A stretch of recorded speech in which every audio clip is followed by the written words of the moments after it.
Hello, everybody. Welcome back to the Cyberdeck Podcast. This is episode number 4, and this week we are recapping a few different things. We just came back from PAX East. We were there about 2 weeks ago. That was a lot of fun, meeting the community and demoing the game to lots of people for the first time. We have a couple of new cards that we're going to be talking about. Some we're recapping that were shown off previously, and a very, very cool new card to show off as well. And in addition to that, we'll be talking about probably the most asked question within our community, which is our card count size for the Kickstarter set, and honestly for the retail set too. So Burza, how are you doing? How are you doing at the moment? I'm great. I'm happy we can chat again and we can talk actually about your PAX East experience. I'm super, I want to know more. You already told me a little bit in terms of a recap of the event, but I kind of want to know how was the energy in the room? How many people did you meet? How many demos did you do? What was the overall reaction to the game? Because I feel it's while we're recording this, it's 10 days to go on the Kickstarter campaign, and we're over 17 million as we speak, which is it's just incredible. If you asked me when we started the Kickstarter if this is where we would be at today with 10 days to go, I'll be no idea. So I think we're overwhelmed with the response, and super thankful for everybody who's backed the project. It's over 25,000 backers at the moment. So, and it's 10 days to go, and we know kind of Kickstarter really ramps up at the beginning and really ramps up at the end of the campaign. So can't wait to see where we're gonna hit. But to be honest, based off of the TCG space and the communities and people that I know that are in the space, everybody's excited for the game. Everybody has been reaching out, asking how they can, play some games and stuff like that. I've been telling everybody, hey, you can print the cards on the Kickstarter page. You have the alpha decks printable. Had some friends from local stores even come to me hey, can we demo the game? I'm I'll be happy to sit down with you. Let's do a demo. Let's print out the decks and let's just enjoy it. So I feel the response has been incredible. But yeah, that's for me. I want to hear about PAX. So I think we'll slowly transition into that, and then we can talk about the card counts, because I feel that's also something that people want to know more about. Yep, for sure. So yeah, a bit of a recap of PAX. I'll throw up some images on the screen right now. So we have the team here, myself on the right, followed by Casey, and then Madeline, and then Nick, and then David. This was the demo team. In addition to our co-founders, and yeah, PAX was an absolute blast. This was our first kind of public-facing show outside of Gamma. Gamma is more of a retailer-focused show where you're talking to local game stores and store owners and stuff. But PAX was the first time we were really able to show off the game to people who had never played it before, people who were just wandering the show looking for cool new games to play. And you were asking how many people we demoed to. I think it ended up being a little bit under 800 people, so around 750 I think we finished at, which is pretty good considering the space we had. We could get 12 people playing at a time in kind of segments of 30 minutes. We had some really cool things we were showing off. We had obviously had all the alpha kits. We had the Nova Rares of Saburo, Gora, and Yorinobu, and it was an absolute blast. Yeah, we were there for 4 days straight demoing. I got to meet with a couple of influencers, and the energy from some people, it was really, really cool. So I'll go through some of these pictures. And the next one is of myself and David. David is our lead game designer. So he really enjoyed awesome, he really enjoyed talking to the folks, teaching them how to play. I have to say as well, I got to do a couple of playtest games with David as well, which was super fun for set 1. So I had a great time, during the show and in the evening after the show, hanging out with David. Next picture you can see is myself at the booth holding up our beautiful Atom Smasher playmat, our neoprene playmat. This is a sample of what one of the playmats will look like. You can notice it has the beta symbol in the top right for Kickstarter exclusive. We even had some cosplayers. Here we have a Kerry Eurodyne cosplayer. And yeah, this person was awesome. She also came up and gave us I actually don't know if I have my badge, but in PAX you have badges and you can put ribbons on the badges. And she gave us Hanako like the mission kind of symbol in Cyberpunk, and it said waiting at embers or something like that. So she gave them Meet Hanako at embers. Yeah, exactly. She gave them all out to the team, and it was really, really cool. So we put them all in their badges and stuff. And I said, thank you. You know, she did such an awesome cosplay that yeah, we gave her an alpha kit to say thank you. So she was really happy. And following up from this, we had somebody else from the Discord come by, and they found out who the mysterious Donnie is. I don't know if you know about. You remember the whole Donnie thing when we were there for the Red stream? Our infamous intern, right?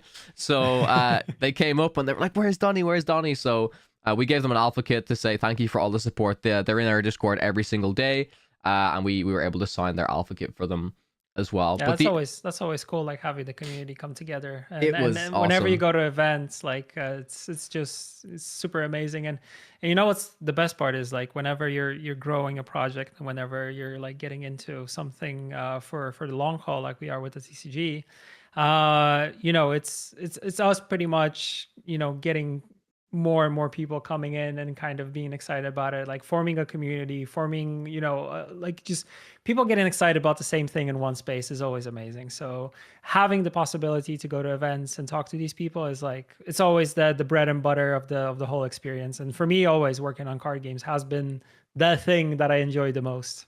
Yeah, getting to spend time with the community was awesome, and this was the first time we saw some, like, you know, there was a couple of fans who were already in the Discord and knew about the game. There's a lot of new people trying out for the first time as well, so we were like, you know, demoing the game, and then we were showing them everything that we have on offer for the Kickstarter. I think at PAX we didn't break the record of the most funded game. It was just shortly after PAX finished, but yeah, we were letting people know that because of the $10 million stretch goal, even if you back at the lowest tier, which is the just the starter decks, you get the free Nova Rare Rebecca card, and now you also get the Lucy's and the Davis. So you get the trifecta, right? You know, perfect. Yeah, the characters that people love from Edge Runners, so easy. Makes sense. Although some people still like Smasher, although he's the bad guy that kind of does the bad stuff in Edge Runners. So maybe we'll see some Smasher in Edge Runner style. Maybe. I don't know. I don't know. Who knows? Maybe. All right. We'll so yeah, no, you're right. It was awesome, and community is so important in the world of TCGs, and this gets me very excited. Important. This gets me very, very excited for when you know, for me, working on the Kickstarter and has seen all the support and, you know, praise from the community has been awesome. But for me, when I know this is real, is when I get to sit down in a store with people and play like a pre-release or something, right? Like that's what I am super excited for. I'm sure it's the same for you. Like, you know, you were also part of, like, you know, when you guys like were making Gwent and stuff, like the early days, and you're probably like doing betas and stuff like that. And then when you finally pass it out to the world, that's the moment when it's like, okay, players have their hands on this. That's when you get to enjoy it, right? Yeah. That's when you get to enjoy it. And I still like, in the beginning, what I liked is just, you know, since it was an online game, so I would just, you know, play some like online tournaments and stuff like that with people, or come in and help cast stuff, which I feel like is always super cool. Like really just like being in the community and building the community. While actually, you know, playing an active part in shaping the game and helping you guys with like communicating and running things. So it's, for me, it's like, it's super awesome because you feel like you're working kind of on the project, but you're also a fan of the project in some sense, because you're interacting with the community, you're talking with them, you're hearing their feedback and stuff like that. It's always like it's a very nice dynamic. And it's like, because you feel like you're not somewhere up there, you know, like overseeing stuff, but you're like actually in the trenches with people, like talking about the game, playing with them. Like you said, going to pre-releases. Like I feel like once that happens, or once I go to my local game store and I can just sit down with the people I know that come to the store daily and, you know, weekly and stuff like that, and just chat with them and play the game, is going to be the moment where I'm like, wow, this is really cool. This is where I want to be, right? Yeah, you make a great point. It's like, you know, I think for both of us, for people watching, I'm sure, I hope it's clear, like we are like true TCG fans. And that's like for me, I'll say I play so many TCGs. If there's any opportunity I get to even try out a new TCG, I'm so down to do so. So yeah, I think that really resonates when you have people working on a project that understand the player side as well, like, you know, what players want from this experience, what some of the player expectations are, stuff like that. It really helps to kind of bridge that gap in understanding. Even when we're breaking down cards and stuff, I'm sure we're thinking similarly to players. Oh, is this card too strong? Is it maybe does this card need to be a little bit better? Oh, this seems a bit crazy. You know, it's a very, very similar mindset, and I think that's a great thing to have when you're working on a team, because it's like, it's true passion, right? It's more for me, I'll say this is like more than a job for me. This is this is just pure passion, right? You know, I absolutely love this project to death. So speaking about, you know, being player focused, and something that the community has definitely voiced their opinion on is the card count within the Kickstarter set and the retail set. So myself and Burza are going to talk through some of these details. By the time that this video is out, the update will probably be already live on the Kickstarter. But we can talk through a couple of different things. So for I guess we'll start with the beta set composition. So the Kickstarter set composition. So in total, there are 140 mechanically unique cards. So these would all be like the base versions of the cards. That is 60 common cards, 32 uncommon cards, 32 rares, 12 epic rares, and 4 secret rares. And then in total, there's 171 cards within the set, because we have the 31 iconic rares, and the iconic rares are basically the alt arts, the highest rarity chase cards within the set. Something for the collectors to chase, and yeah, so I'm looking forward to open my packs. We also pack configuration here, so we've already outlined there's, you know, 12 cards, the booster pack. This is going to contain 7 common cards, 3 uncommon cards, and 2 rare or better cards, basically. So a mix of rare, epic rare, secret rare. And then we've got 3 different versions of iconic rares, which we can get into. We have like a normal iconic rare, which is kind of applicable to units, gears, or programs. We have iconic legend rare, and an iconic secret rare. So lots of different things for people to chase and for people to collect. The last thing I think we can mention here, Burza, is I guess just speaking about the differences between the retail set and the beta set. So like there is these iconic cards that we mentioned, right? There are 31 iconic cards. And the main difference between the beta set and the retail set is all of the cards between them are the same in terms of being mechanically unique. Like the 140 cards are exactly the same. However, the 31 iconic cards in the retail set will be alt arts, so newer versions of the iconic rares, which is really, really cool, because you get to chase a couple of more different rarities and stuff like that, and bling out your deck in a different way. Yeah, and the reasoning here is pretty much like, if you're a player and you want to play the game for just playing the game, and you're not, let's say, per se a collector, and you want to have the same cards in terms of mechanics and playability, you are pretty much getting the same product. Doesn't matter if you are backing the Kickstarter or if you're waiting for the game to come out on retail. But of course, if you're a collector, which I think we all kind of are in the TCG space, you want to back the Kickstarter because you have the 31 Kickstarter exclusive iconic rares, and those are the kind of let's say the chase cards right now. And as we know in the TCG space, since this is a beta set, you want the beta cards because the beta cards are your lifetime investment. Yeah, and they have it's your pension fund.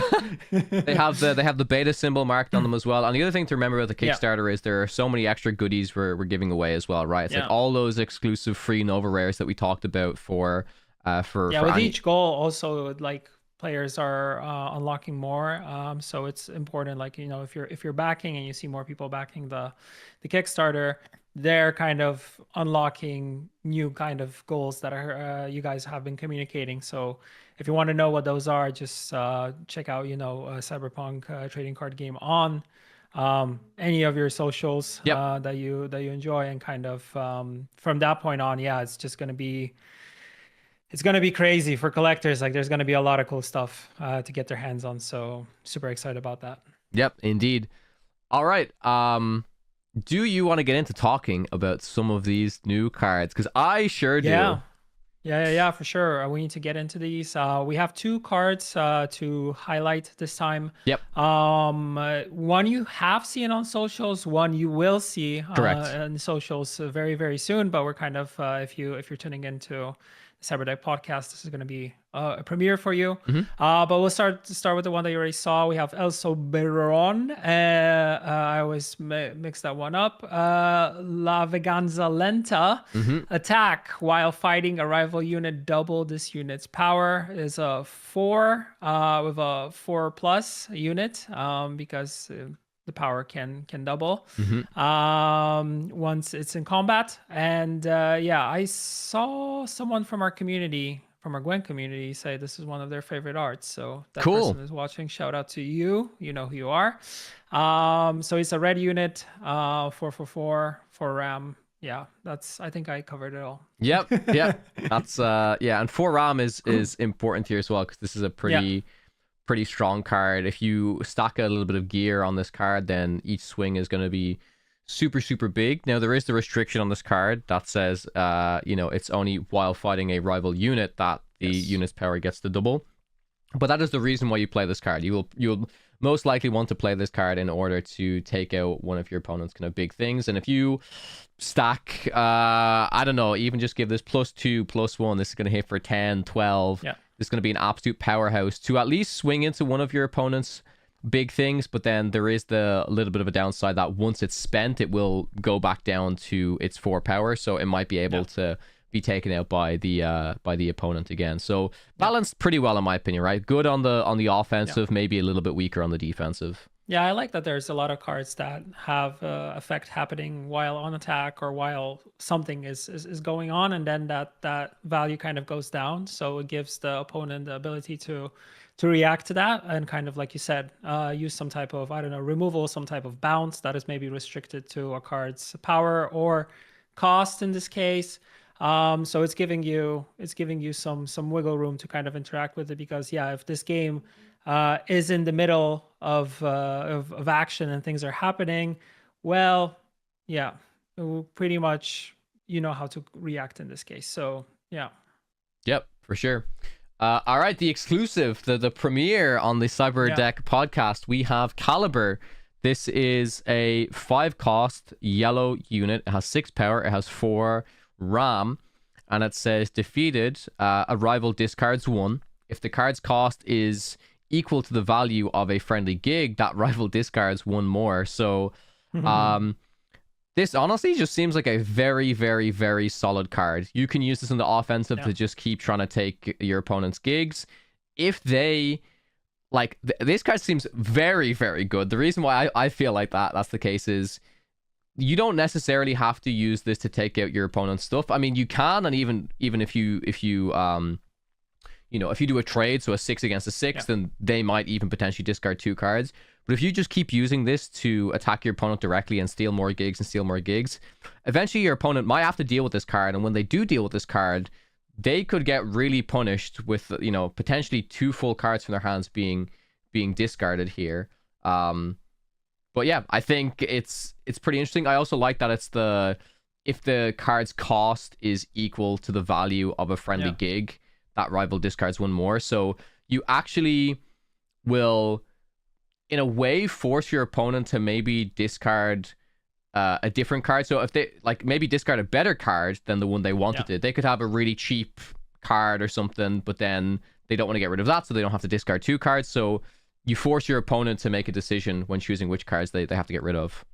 Yeah, it's once again one of those decisions that, you need to double think kind of how you want to do it, because on the one hand you might want to remove this unit, but if you know that you remove this unit, you're going to need to discard 1 and potentially discard 2 if it matches the value of a friendly gig. So it's something that kind of comes with a additional kind of cost and consequence in this case. But 5/6 I feel like itself is already powerful in terms of how much you're paying versus the power output that you're getting back from it, and the additional ability, discarding stuff in a game where cards are important resources, because there are some cards that you want to keep in terms of selling them for eddies and using them as resources, or cards that kind of help you achieve your end goal in the game, or kind of get a upper hand over your opponent. So I feel like this is really well designed and really, really cool in terms of just the ability being really, really fun. Yeah, Yeah, it seems like a cool card for sure.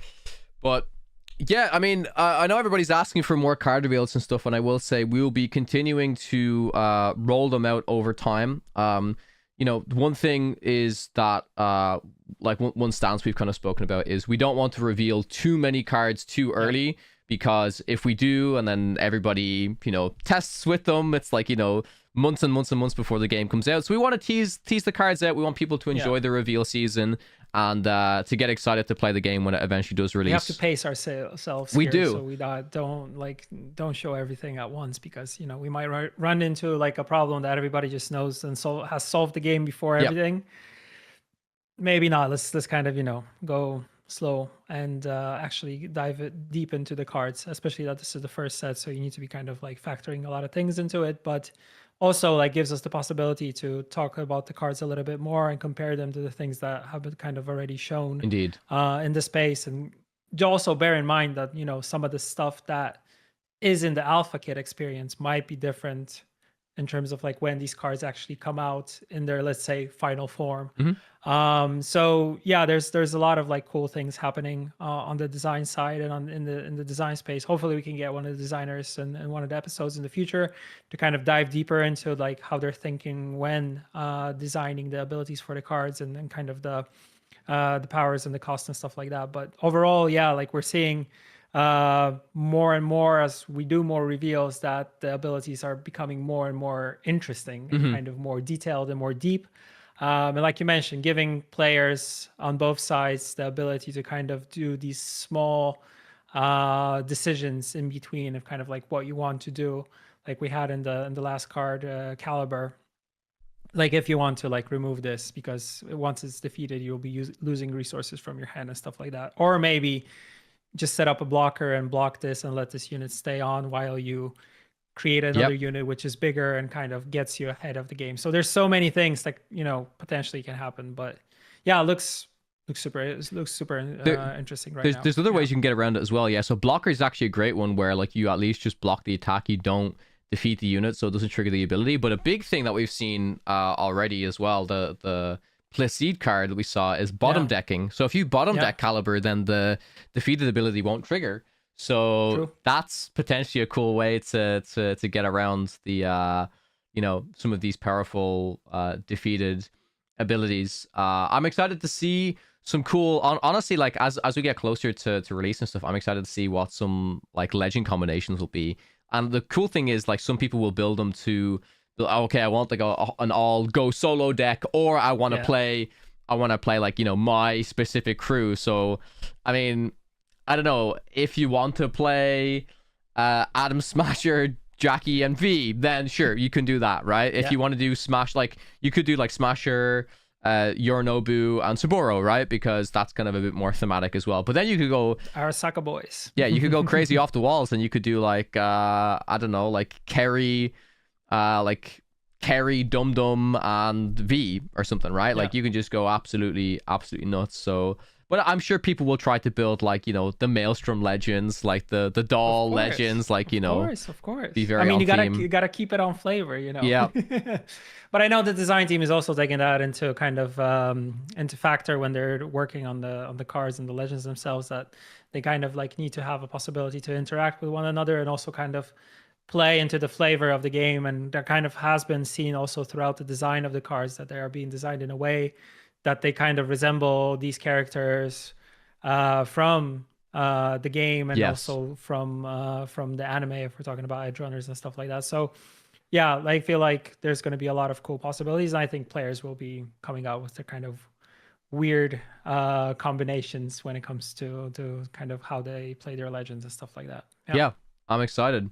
I guess this is a bit of a short one this week, but I will say we are super heads down working on this Kickstarter. I'm in the Discord almost every day trying to answer people's questions and stuff. But yeah, the team is super focused to make sure that we can get everything out to you guys on time, right? This is like a huge priority for us, and we're doing our best to make it happen. But in the meantime, yeah, all we can say is thank you so much for the support on the Kickstarter campaign. And as Burza said, we're not done yet. Still 10 days. 10 days left to go from recording this.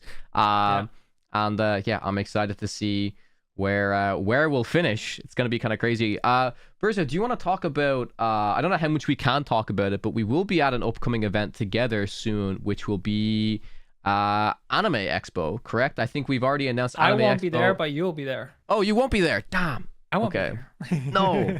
But you might I'll see you at Gen Con. You might be at Gen Con. Okay. Yes, I'll see you at Gen Con. That's the Awesome. plan. That's the plan. Yeah. Yeah. For Anime Expo, we'll have other CDPR representatives there at the time, but yeah. I'm just excited kind of, having more people get their hands on the game and kind of check it out for themselves. Yeah. Provide the feedback, because I feel like that's the coolest thing. Yeah, it's been awesome to get that feedback from early on, right? Like, from the time we put out the alpha kits in January, we heard the feedback from some of the high level players about the wanting a bit more interaction and stuff. And we publicly said that there was a couple of cards that we had planned for set 2 that we've moved into set 1, which were the quick hacks, which we previewed a few episodes before. And that was really cool. That gives us an opportunity to really listen to the player feedback and actually implement it into the game. And yeah, everything you guys say on Discord and stuff, like we're always listening, we're always watching, and we're trying to stay as active and as communicative as possible with you guys to answer all of your queries and questions. So once again, thank you so much for the support. This game is nothing without the community. Community is so important for TCGs, and I can't wait to see how we keep growing it in each region all around the world. Like I said in the beginning, like we're super humbled and super thankful with the like immense support that we got for the TCG. And yeah, we're not stopping here. It's gonna be great. There's a lot more stuff to do, but I'm also excited, like I said in the beginning, for what the game is gonna be, how people are gonna react to it, and just having it in people's hands is gonna be the moment where we kind of take a deep breath, and it's like, yeah, this is what we kind of been building towards. But yeah, super thankful on the CDPR side. So I want to extend that, the gratitude from our end. Yeah, it's been an incredible ride. And like I said, as we're recording this, I'll say it again, 10 days to go. So it's going to be wild. We're just getting started. This is the thing. We're just getting started. Kickstarter is only the beginning, right? Set 1, set 2, set 3. There's lots to come. Yeah. There is lots to come. So really looking forward to everything that we'll get to do. And honestly, looking forward to speaking more about the organized play with you soon. When we have more details to share about that, I am very, very, very excited to talk about, maybe some more competitive events in the future once the game launches. So likewise. And of course, if you have any comments about the podcast, if you want to know anything, if you want to ask us any questions, leave them in the comments. We're going through those, reading them every time we have an episode out. And hopefully we'll see everybody next week, right? Yep. Sounds great. Awesome. Thank you everybody for watching, and we'll catch you in the next one.